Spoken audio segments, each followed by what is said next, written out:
Hello everyone, आपण डिफरन्शिएशनचा nth order डेरिव्हेटिव्हचा आपण जो क्वेश्चन पाहतोय त्यामध्ये फर्स्ट प्रॉब्लेम आपला राहिलेला होता. म्हणजे मी तो मुद्दामून शेवटी घ्यायचा म्हणून तो ठेवलेला होता. फंक्शन आहे ax plus B bracket raise to n. याचा nth ऑर्डर डेरिव्हेटिव्ह काय हे आपल्याला पाहिजे. ax plus B bracket raise to n. तसं आपण एक 3-4 डेरिव्हेटिव्ह घेऊन त्याचा nth ऑर्डर डेरिव्हेटिव्ह गेस करणं हे काही फार अवघड नाही बरं का. म्हणजे तो पहिलाचा भाग फार सोपा आहे. First order, second order, third order यावरनं nth ऑर्डर डेरिव्हेटिव्ह असा असेल. पण त्यानंतर m आणि n मधलं जे रिलेशन आहे ना तो भाग त्यातला महत्वाचा आहे आणि थोडासा अवघड आहे. ठीक आहे, लक्षात घ्या. हे फंक्शन दिले, थोडे स्टेप्स आता डेरिव्हेटिव्ह मध्ये डायरेक्ट आहे कारण हा डेरिव्हेटिव्ह तसा सोपा आहे. Okay, differentiating with respect to x y1 म्हणजे first order derivative something raise to m चा बरं का पहिल्यांदा मी लिहितो बरं का हे d by dx of ax plus b bracket raise to m असं तुम्ही दरवेळी लिहित चला आणि मग पुढच्या स्टेपला डेरिव्हेटिव्ह घ्या. So y1 equals m into something raise to m minus 1 into something चा डेरिव्हेटिव्ह a. ठीक आहे, बघा आता पुढच्या स्टेप मध्ये हा मी a आधी पुढे लिहितो म्हणजे y1 equals a m ax plus b bracket raise to m minus 1. हा झाला तुमचा फर्स्ट ऑर्डर डेरिव्हेटिव्ह. ठीक आहे, आता again differentiating with respect to x y2 equals am coefficient d by dx of ax plus b bracket raised to m minus 1. y2 equals am coefficient m minus 1 पुढे येणार into something raised to यातून एक कमी करा m minus 2 into something चा derivative a लिहा म्हणजे y2 equals काय मिळालं सांगा a into a square m minus 1 त्यानंतर ax plus b raised to m minus 2. Again differentiating with respect to x. आता इथे लिहितो y3 equals third order derivative. Here a square m minus 1 coefficient a square m minus 1 coefficient into d by dx of ax plus b raised to m minus 2. So y3 equals a square m minus 1 आता हे पुढे येणार आहे m minus 2 into something raised to यातून एक कमी करा m minus 3 into something चा डेरिव्हेटिव्ह a म्हणजे y3 equals a cube m minus 1 m minus 2 आणि ax plus b raised to m minus 3. a cube कुठल्याला कळलं का हे a cube कुठल्याला कळलं. आता जरा गेस करून फोर्थ ऑर्डर डेरिव्हेटिव्ह लिहितो मी, डायरेक्ट लिहितो मी. जरा विचार करा बघा, मी जरा मार्क केले की तुम्हाला लगेच समजेल. हे बघा हा तुमचा y1 आहे, इथं y2 आहे बघा, इथं y3 आहे बघा.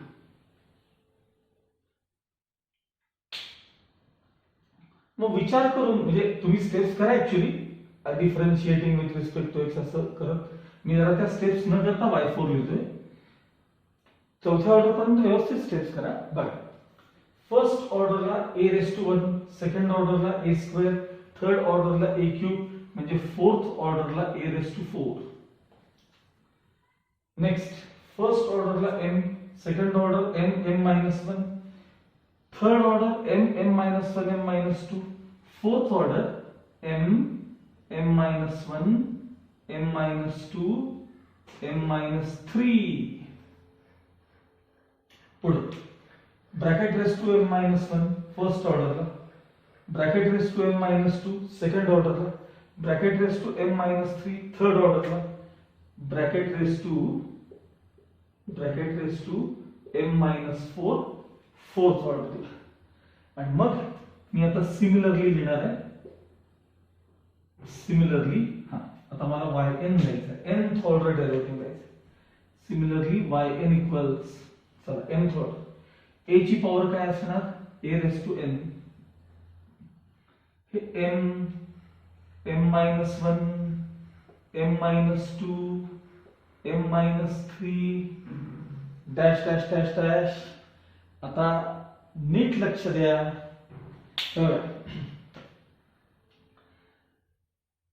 फोर्थ ऑर्डरला हे जे शेवटचं ब्रॅकेट आहे की नाही, फोर्थ ऑर्डरला 3 येते बघा तिथे, m मायनस काय येते बघा, m मायनस.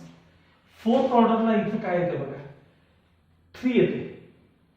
थर्ड ऑर्डरला इथे काय येते बघा, शेवटचं ब्रॅकेट म्हणजे ते m चं शेवटचं ब्रॅकेट आहे. या शेवटच्या ब्रॅकेटचा विचार करू नका आता. हे असले m मायनस 1 m मायनस 2 हे जे कमी होत चाललेत ना, हे कुठं थांबतायत बघा. बघा परत सांगतो, फोर्थ ऑर्डरला हे जे इथला नंबर आहे तो 3 आहे, म्हणजे m मायनसच्या पुढे नंबर आहे तो 3 आहे. थर्ड ऑर्डरला हा नंबर 2 आहे. सेकंड ऑर्डरला हा नंबर 1 आहे, m च्या पुढे मायनस 1 आहे. फर्स्ट ऑर्डरला m मायनस 0 आहे. तर आता मी असं म्हणेन, फोर्थ ऑर्डरला हा जो नंबर 3 आहे ना, तो 3 नाही आहे, तो 4 मायनस 1 आहे. तो नंबर काय सांगा, 4 मायनस 1 आहे. थर्ड ऑर्डरला हा जो नंबर आहे की नाही 2, तो थर्ड ऑर्डरला 3 मायनस 1 आहे. आणि मग थर्ड ऑर्डरला 3 मायनस 1, फोर्थ ऑर्डरला 4 मायनस 1, मग nth ऑर्डरला काय असणार, n मायनस 1. कुणाच्या समोर, m च्या समोर. आपलं चाललंय काय, m च्या समोर काय आहे ते चाललंय. m च्या समोर मायनस साइन आणि समोरचा नंबर चाललाय. मग विचार करा की जर फोर्थ ऑर्डरला m मायनस हा जो नंबर 3 आहे ना, तो 3 नाही आहे, तो 4 मायनस 1 आहे. थर्ड ऑर्डरला m मायनस तो जो नंबर आहे तो 2 नाही आहे, तो 3 मायनस 1 आहे. मग nth ऑर्डरला तो नंबर m मायनस काय असणार सांगा, n मायनस 1. आणि मायनस साइन आत जाऊ दे, m मायनस n प्लस 1. हे काही दिवसांनी कळत नाही बघा. हे m मायनस n प्लस 1 सरांनी कुठले दिले, यासाठी मी हे जे दाखवतो ना हे साईडला, हे लक्षात ठेवायचं. इंटू, आता ह्या ब्रॅकेटचा विचार करा, हे सोपं आहे, ह्याला काय अडचण नाही.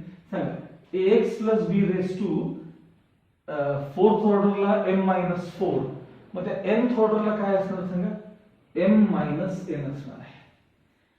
m मायनस n असणार आहे. हा झाला तुमचा nth ऑर्डर डेरिव्हेटिव्ह. इथपर्यंत तसा भाग हा सोपा आहे बरं का, म्हणजे गेस करून लिहिणं हा भाग तसा सोपा आहे. मग आता मी हा सगळा भाग पुन्हा रद्द करणार आहे आणि हा nth ऑर्डर डेरिव्हेटिव्ह फक्त वरती पुन्हा लिहून घेणार आहे. ठीक आहे, nth ऑर्डर डेरिव्हेटिव्ह मी पुन्हा लिहून घेणार आहे. ओके,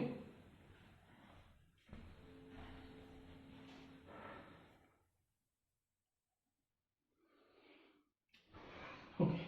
आता याच्या पुढचा जो भाग आहे तो m आणि n मधलं जे रिलेशन आहे हे कळण्यासाठी मी तुम्हाला एक सोपं इथे एक एक्झाम्पल, मी तेवढी म्हटलं पण होतं तुम्हाला, जरा ax plus b raise to काहीतरी नंबर घ्या आणि त्याचं डेरिव्हेटिव्ह घेऊन बघा. मी एक एक्झाम्पल देतो बघा. माझं फंक्शन आहे y equals ax plus b bracket raise to 6. ठीक आहे, सांगा ह्याचा पहिला फर्स्ट ऑर्डर डेरिव्हेटिव्ह बघा, y1 इक्वल्स, आता समथिंग रेस टू 6 तर 6 इंटू समथिंग रेस टू 1 न कमी होणार आणि इंटू समथिंगचा डेरिव्हेटिव्ह जो a येणार आहे की नाही तो मी त्यासाठी आधी जागा ठेवते बघा. 6 into ax plus b raise to 5 into समथिंगचा डेरिव्हेटिव्ह a हा इथे दिलाय. आता y2 बघा, y2 हा तुमचा a आहे तसा, 6 कोएफिशिएंट 5 पुढे येणार आहेत, 5 into ax plus b raise to 4 होतील आणि इंटू समथिंगचा डेरिव्हेटिव्ह इथे a लिहायच्या ऐवजी आता मी काय लिहितोय, a स्क्वेअर लिहितोय. आता y3 कडे बघा, थर्ड ऑर्डर तुमचा a स्क्वेअर मी लिहिणारच आहे इथे. हा बरं, पुढे बघा, 6 इंटू 5 इंटू पुन्हा समथिंग रेस टू 4 चा derivative 4 into something raise to 3 into something चा डेरिव्हेटिव्ह म्हणजे ए परत येणार आहे. ऑलरेडी ए स्क्वेअर आहे आणि ए परत येणार आहे म्हणजे ए क्यूब. आता तुम्हाला हे माहित झाले हे ए ची पॉवर कशा वाढतात त्या मागे. त्यामुळे आता y4 ए चा विचार करू नका. पहिल्यांदा बघा 6 इंटू 5 इंटू 4 इंटू हे 3 पुढे येणार आहेत into ax plus B raise to 2 म्हणजे स्क्वेअर होणार आहे आणि इंटू समथिंगचा डेरिव्हेटिव्ह a तो इथं मिळाल्यानंतर a रेस टू काय होणार आहे 4 होणार आहे. y5 च्या वेळेस आता लिहूनच टाकतो मी a रेस टू 5. हा चला हे काय येणार आहे 6 इंटू 5 इंटू 4 इंटू 3 इंटू हे 2 पुढे येणार आहे into ax plus B raise to 1 होणार आहे आणि इंटू समथिंगचा डेरिव्हेटिव्ह मी तो घेतलेला आहे y6 महत्वाचं आहे बरं का. y6 सिक्स्थ ऑर्डर डेरिव्हेटिव्ह आहे आणि y6 तिथली पॉवर पण 6 आहे. हे बघा a रेस टू 6 होणार आहे कारण ते इंटू समथिंगचं 6 into 5 into 4 into 3 into 2 into ax plus B raise to 1 चा डेरिव्हेटिव्ह 1 इंटू 1 पुढे येणार आहे 1 into ax plus B raise to 0 अरे म्हणजेच 1 इंटू समथिंगचा डेरिव्हेटिव्ह a जो येणार आहे तो इथे मी घेतलेला आहे. आता लक्षात ठेवा हा जो नंबर आहे की नाही हा ax plus B bracket raise to 0 म्हणजे ते 1 आहेत. ते ब्रॅकेट रेस टू 0 म्हणजे 1 आणि 1 इंटू 1 म्हणजे 1च आहे. आणि नाहीतरी मला सांगा ax प्लस b चा डेरिव्हेटिव्ह a येतो ना नुसता जो आपण इथे लिहिणार आहे a त्याच्यात आलेले आहेत ऑलरेडी a. आता विचार करा की हे सगळे नंबर आहेत की नाही हे सगळे numbers a raise to 6 a तर कोएफिशिएंट आहे नंबर आहे 6 5 4 3 2 इंटू 1 हा सगळा प्युअर कॉन्स्टंट आहे. ह्याच्यात व्हेरिएबल नाहीच आहे. हे ब्रॅकेट रेस टू 0 म्हणजे ऍक्च्युअली 1 आहे नंबर तो 1. त्यामुळे हा प्युअर कॉन्स्टंट आहे. मग y7 कॉन्स्टंटचा डेरिव्हेटिव्ह 0 y8 कॉन्स्टंट आहे 0 चा डेरिव्हेटिव्ह 0. या एक्झाम्पल कडे पाहिल्यानंतर तुम्हाला यातल्या 3 स्टेप्स याच्या पुढच्या कळणार आहेत तुम्हाला. लक्षात आलं हे एक्झाम्पल पाहिलं सगळ्यांनी. काय काय लिहिलं बघा मी फंक्शन आहे ax plus B raise to 6 घेतले ax plus B raise to 6 म्हणजे आपल्या प्रॉब्लेम मधला m काय होता सांगा आपल्या प्रॉब्लेम मध्ये. हे बघा आपल्याकडे क्वेश्चन होता ax plus B raise to m म्हणजे थोडक्यात m म्हणजे 6 आहे. थोडक्यात m म्हणजे काय सांगा 6 आहे. आणि हा जो first order second order third order fourth order fifth order sixth order seventh order एथ ऑर्डर ते nth ऑर्डर डेरिव्हेटिव्ह पर्यंत आहेत. म्हणजे फर्स्ट ऑर्डर करता n म्हणजे 1 आहे सेकंड ऑर्डर करता n हा बघा हा n n 1 आहे 2 आहे 3 आहे 4 आहे असं आहे. ठीक आहे. आता सगळ्यात पहिले आपण 2 सोप्या केसेस मी तुम्हाला आधी सांगतो. 2 सोप्या केसेस मला आधी सांगतो. मला सांगा प्रॉब्लेम मध्ये दिलेला m हा एक नंबर आहे की नाही सांगा. m हा एक नंबर आहे भले तो 10 असेल 15 असेल 20 असेल 100 असेल आणि तुम्हाला nth ऑर्डर डेरिव्हेटिव्ह घ्यायचा आहे म्हणजे first order second order third order fourth order fifth order म्हणजे हा n देखील एक नंबर आहे. जसा m हा एक नंबर आहे तसा n हा देखील एक नंबरच आहे. मग m आणि n हे दोन्ही नंबर्स आहेत. या 2 नंबर्स मध्ये काय काय रिलेशन असू शकतं. या 2 नंबर्स मध्ये काय काय रिलेशन असू शकतं. तर एक तर m हा n पेक्षा मोठा असेल ठीक आहे किंवा m हा n पेक्षा लहान असेल. m लहान आणि n मोठा आहे असं असू शकेल आणि m आणि n इक्वल पण असू शकतील. ह्या 3 पॉसिबिलिटीज m आणि n च्या बाबतीत आहेत. माझी या तिन्ही पॉसिबिलिटीज मी इथं मेन्शन करून घेतो. आपण आपल्या डेरिव्हेटिव्ह कशी येतो ठीक आहे. There are 3 possibilities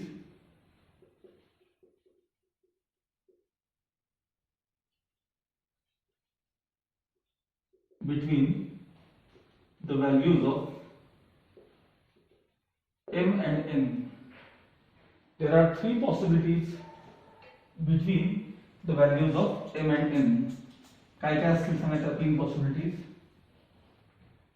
first m equals n, second m is less than n, आणि third m is greater than n.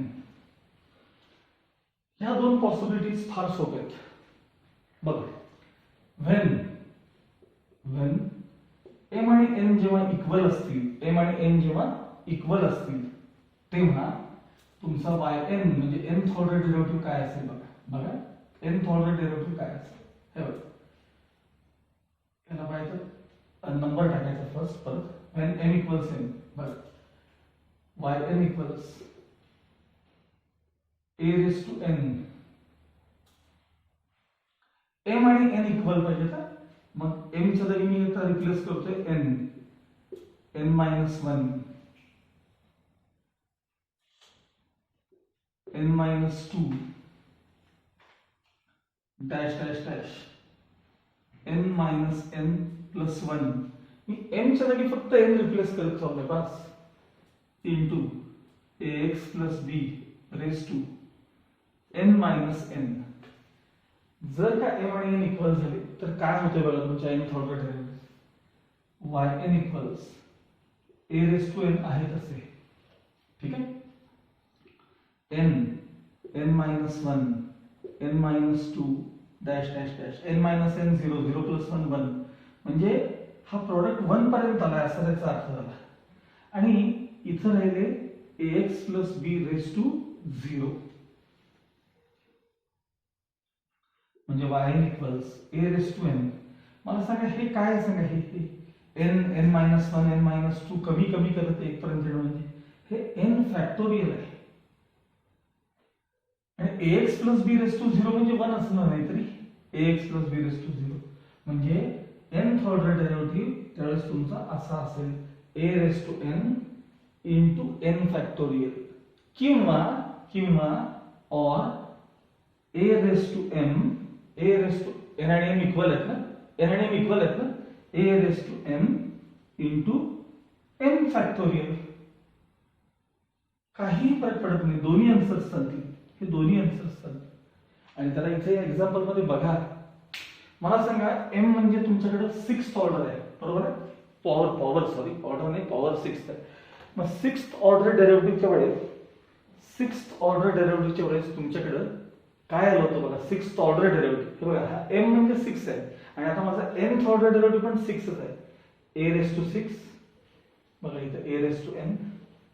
हे नीट बघा 6 into 5 into 4 into 3 into 1 हे सगळं काय आहे, हे 6 फॅक्टोरियल आहे की बघा. हे नीट ऑब्झर्व करा, हे 6 फॅक्टोरियल आहे, हे 6 फॅक्टोरियल आहे. म्हणजेच तुमच्याकडे एकतर n फॅक्टोरियल आहे किंवा m फॅक्टोरियल आहे. म्हणजे ही झाली त्यातली पहिली केस, m आणि n जेव्हा इक्वल असतील तेव्हा. ही झाली फर्स्ट केस, ही सोपी आहे. सेकंड देखील सोपी आहे, थर्ड मात्र अवघड आहे.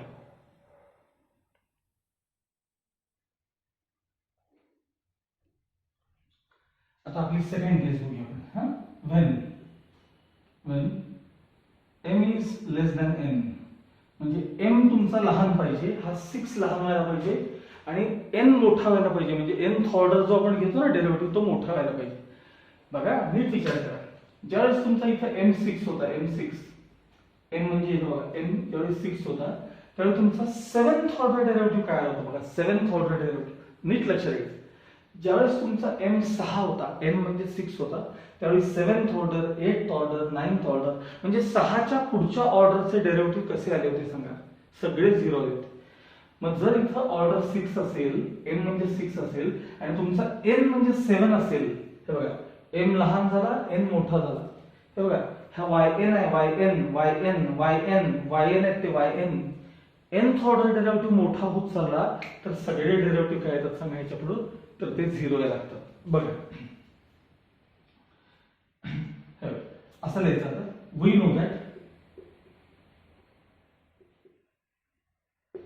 we know that for x raised to m for the function म्हणजे for the function असं लिहितो वाटलं तर मी, for the function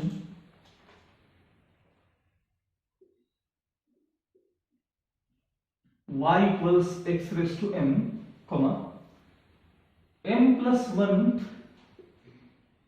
order derivative is 0. साधा एक्झाम्पल काय आहे बघा, एक्स क्यूब चा डेरिव्हेटिव्ह घेऊया. सांगा एक्स क्यूब चा फर्स्ट ऑर्डर डेरिव्हेटिव्ह हे y इक्वल्स फंक्शन आहे. चला फर्स्ट ऑर्डर डेरिव्हेटिव्ह सांगा 3 into x स्क्वेअर. चला सेकंड ऑर्डर सांगा 3 into x स्क्वेअर चा डेरिव्हेटिव्ह ट्वाइस x. y3 सांगा 3 into 2 into x चा डेरिव्हेटिव्ह 1. आता हे 3 2 जा 6, 6 1 जा 6 हा कॉन्स्टंट आहे लक्षात ठेवा y3. मग y4 काय असणार, कॉन्स्टंटचा डेरिव्हेटिव्ह 0 असणार. म्हणजे जर फंक्शन एक्स क्यूब असेल तर फोर्थ ऑर्डर डेरिव्हेटिव्ह 0 असतो. म्हणजे एक न जरी जास्त असेल या 3 पेक्षा तर तेवढ्या ऑर्डरचा डेरिव्हेटिव्ह काय असतो, 0 असतो. मग आता मला सांगा तुमच्याकडे m लेस दॅन n म्हणजे m लहान आणि n मोठा झाला की नाही सांगा.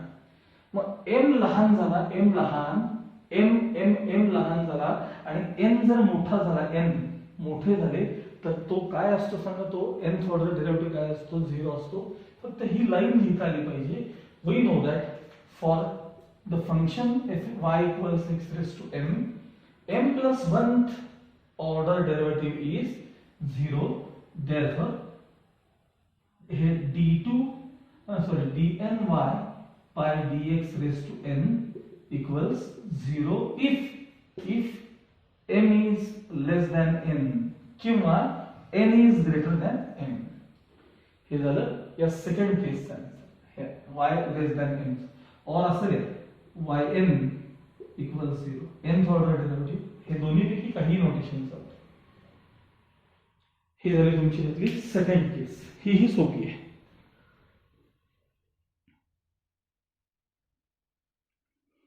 ओके, आता आपल्याला पाहिजे थर्ड केस, m ग्रेटर दॅन n. म्हणजे तुमचा m मोठा पाहिजे, 6 मोठा पाहिजे, पण जो काही तुम्ही nth ऑर्डर डेरिव्हेटिव्ह घेतलाय तो नंबर n लहान पाहिजे.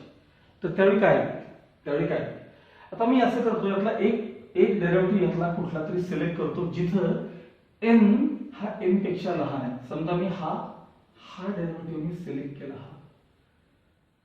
हा डेरिव्हेटिव्ह मी सिलेक्ट केला. बघा मला सांगा y2 सेकंड ऑर्डर काय आहे सांगा, a square into 6 into 5 into bracket मध्ये ax plus b raise to 4.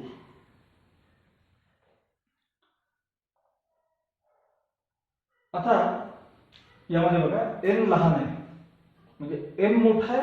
m म्हणजे कोण सांगा, n म्हणजे 6 मोठा आहे आणि तुमचा सेकंड ऑर्डर डेरिव्हेटिव्ह म्हणजे n लहान झाला की नाही. आता माझा एक साधा प्रश्न आहे की हा जो नंबर आहे की नाही, हा नंबर 6 into 5 हा उतरत्या क्रमात आहे हे तर दिसतंय तुम्हाला, म्हणजे डिसेंडिंग ऑर्डर मध्ये दिसतंय. मग माझा प्रश्न असा आहे की या नंबरला मला फॅक्टोरियल नोटेशन पर्यंत घेऊन द्या, ह्याला फॅक्टोरियल नोटेशन मध्ये कन्वर्ट करा. तुम्हाला आठवते का 11वी मध्ये तुम्हाला एक प्रॉब्लेम होता बघा असा की 10 into 9 into 8 into 7 दिलं होतं आणि ह्याला फॅक्टोरियल नोटेशन मध्ये कन्वर्ट करा असं म्हणलं होतं. तुम्ही अजूनही वही उघडून बघा. तुम्ही याच्या पुढे काय केलं होतं माहिती का, याच्या पुढे याला इंटू 6 5 4 3 2 1 आणि त्याला तेवढेच डिवाइडेड बाय 6, जेवढ्यानं वर मल्टिप्लाय केलं तेवढ्यानं डिवाइड केलं होतं आणि मग ते फॅक्टोरियल नोटेशन मध्ये तुम्ही काय केलं ते कन्वर्ट केले होते. तसं इथं माझा प्रश्न असा आहे की हे जे 6 into 5 आहेत तुमच्याकडे, ह्याला फक्त मला फॅक्टोरियल नोटेशन मध्ये कन्वर्ट करून दाखवा. कशामध्ये, फॅक्टोरियल नोटेशन मध्ये कन्वर्ट करून दाखवा. तर बघा मी काय करतोय बघा, y2 इक्वल्स हे a स्क्वेअर राहू दे, त्याकडे आता बघू नका. म्हणजे मेन पार्ट आहे माझा सॉरी ते 6 into 5 तसेच ठेवूया की 6 into 5. आता मला ह्याला फॅक्टोरियल नोटेशन मध्ये कन्वर्ट करायचं. मला काय लागेल बघा, 4 4 3 2 1 कॅन्सलेशनला 4 3 2 1 इंटू हे तुमचे आहेतच, याचा काही प्रॉब्लेम नाही बघा. ते ax plus b bracket raise to 4 जे आहेत ना ते आहेतच. आता फक्त एवढा विचार करा की मला ज्यावेळेस इथे मी सेकंड ऑर्डर डेरिव्हेटिव्ह घेतला होता, सेकंड ऑर्डर तुमच्याकडे m म्हणजे किती आहे 6, एम एम माकडाचा एम, एम किती आहे 6 आणि मी एन किती घेतलाय, एन एन एन किती घेतलाय 2. ज्यावेळेस मी एम 6 आहे एन 2 आहे त्यावेळेस मला फॅक्टोरियल नोटेशनला जो पहिला नंबर लागला, पहिला नंबर 4 जो लागला तो 4 म्हणजे 6 - 2 आहे. तो नंबर जो 4 आहे ना तो काय आहे सांगा, 6 - 2 नंबर आहे. हे बघा, हे जे मला कंटिन्यू करायला लागले की नाही ते 4 3 2 1 म्हणजे त्यातला जो पहिला नंबर आहे की नाही हा 4, तर तो 4 नाही आहे, तो काय आहे सांगा 6 - 2 आहे. म्हणजे थोडक्यात काय सांगा तो m - n आहे. काय सांगा तो हा हा हा काय सांगा m - n. तोच मला कॅन्सलेशनला लागला.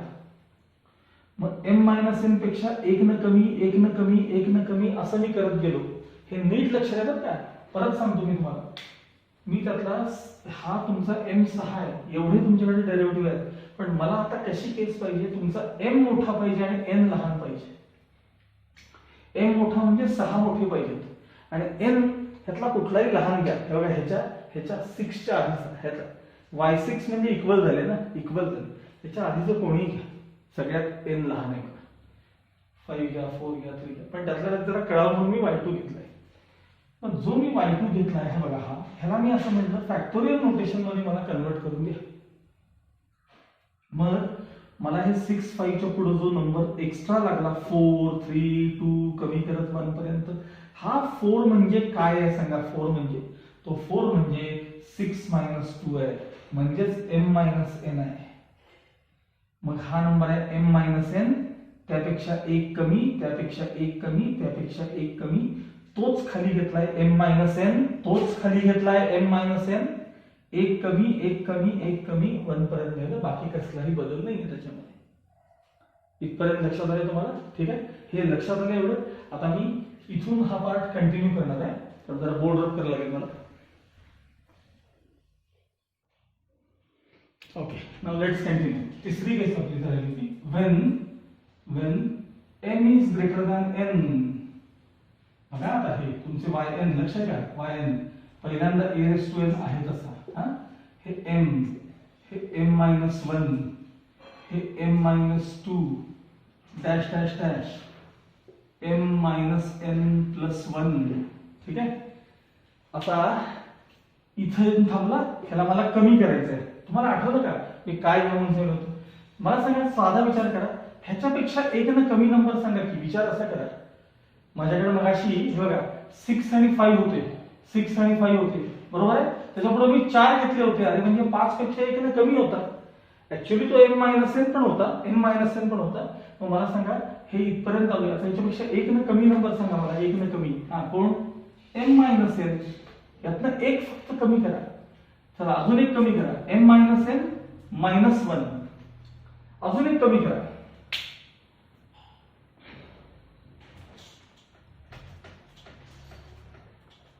हा m - n -2. असं करत करत करत तुम्ही 3 2 1 पर्यंत या. आता काय झालं, हे a⁻n m - 1 m - 2 इथं आलो. त्याला मला फॅक्टोरियल नोटेशन मध्ये कन्वर्ट करायचं आहे. मग एक न कमी करत शेवटपर्यंत नेलं त्याला. शेजारी हे तुमचे आहेत असे काय, तर ते ax + b bracket raise to m - n. त्याच्यात काही बदल नाही. मी जे एक्स्ट्रा घेतलंय ते मला खाली आता कॅन्सलेशनला गेलं पाहिजे. अपॉन सांगा काय कॅन्सलेशनला, इथला पार्ट m - n. त्या आठवलं का 4 3 2 1 cancellation. m - n -1 m - n -2 3 2 1 हे एक्स्ट्रा घेतलेले सगळे कॅन्सल केले. आणि आता yn equals a⁻n as it is. n पासून कमी कमी कमी करत प्रोडक्ट 1 पर्यंत आणलाय.